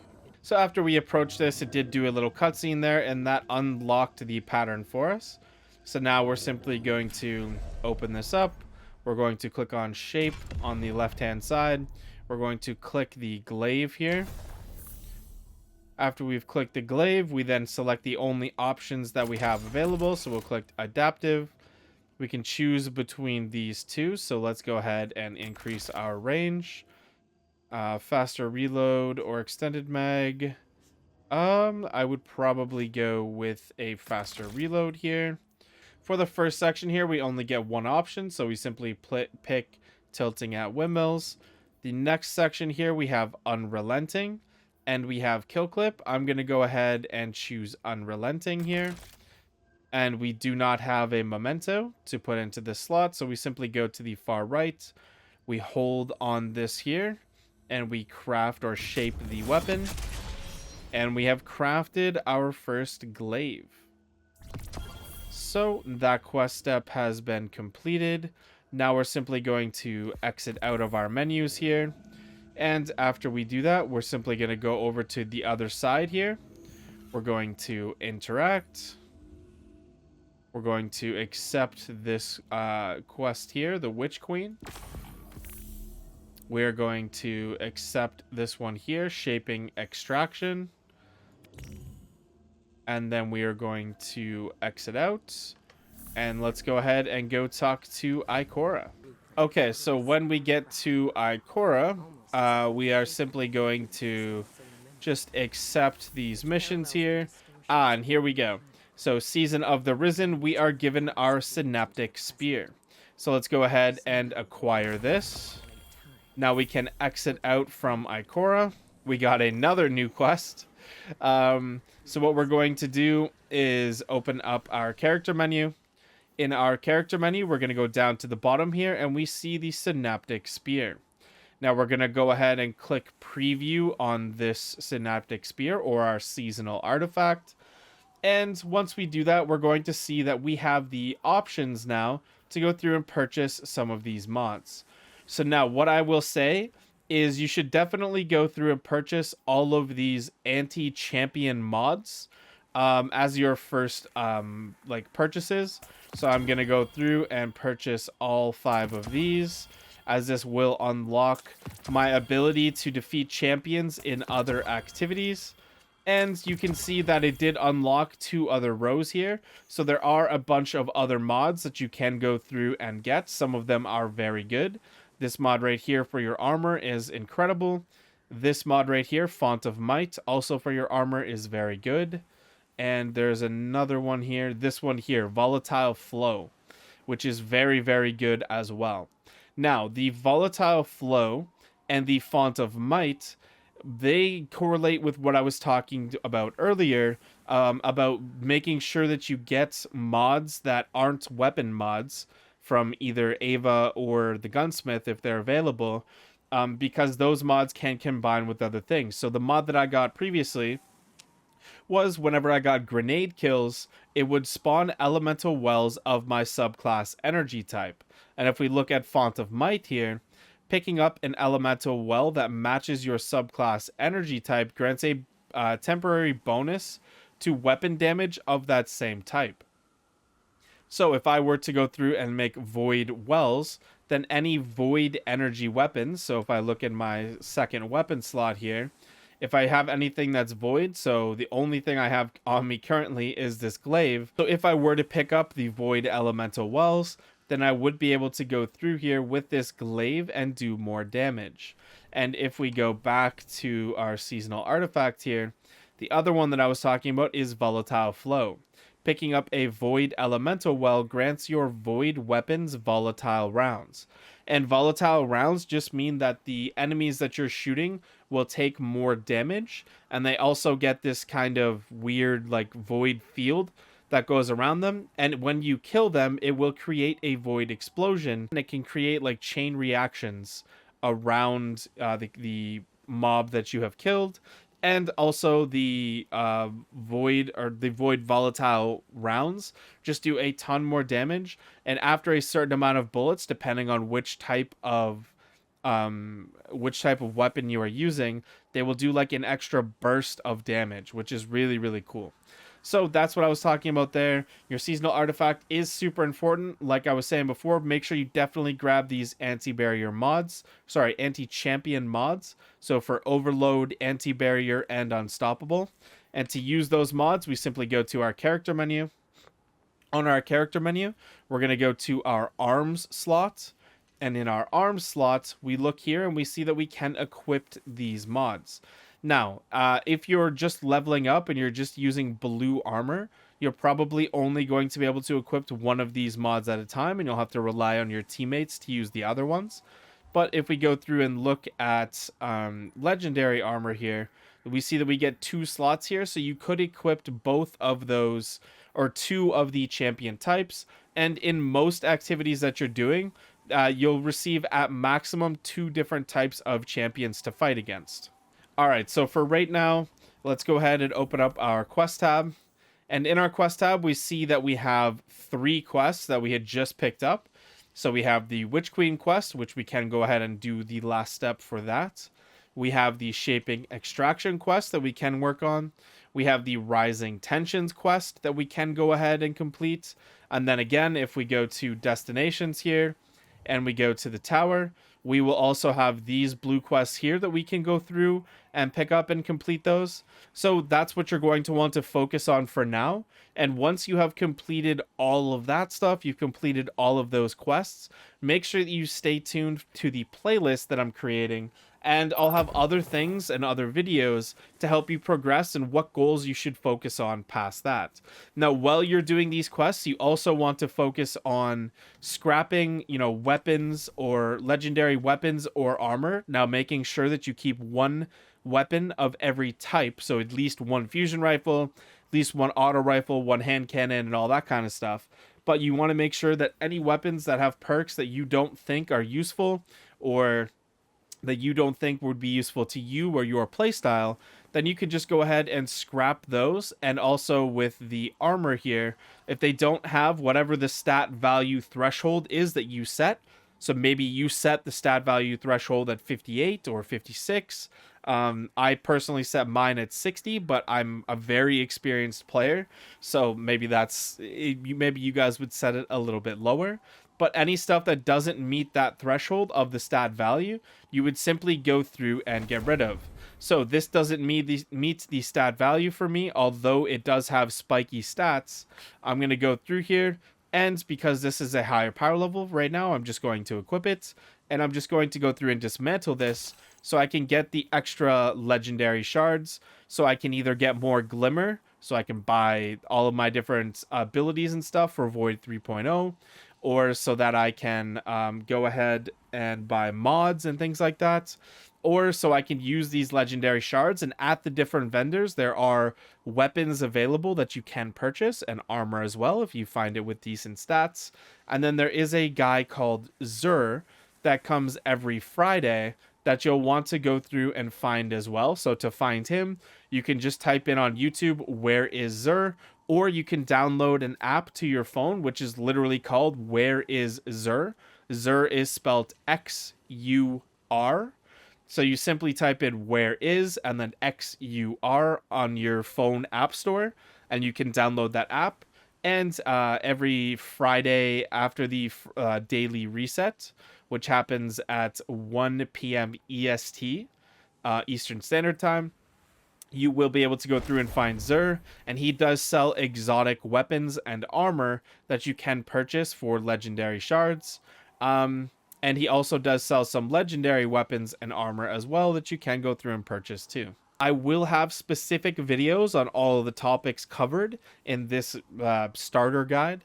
And I will have literally hundreds more videos covering everything that you need to know for Destiny 2. Leave comments if you guys have any questions at all. I'll try to direct you to videos that answer them, or I'll try to answer them. You can also try to, help each other in the comments as well.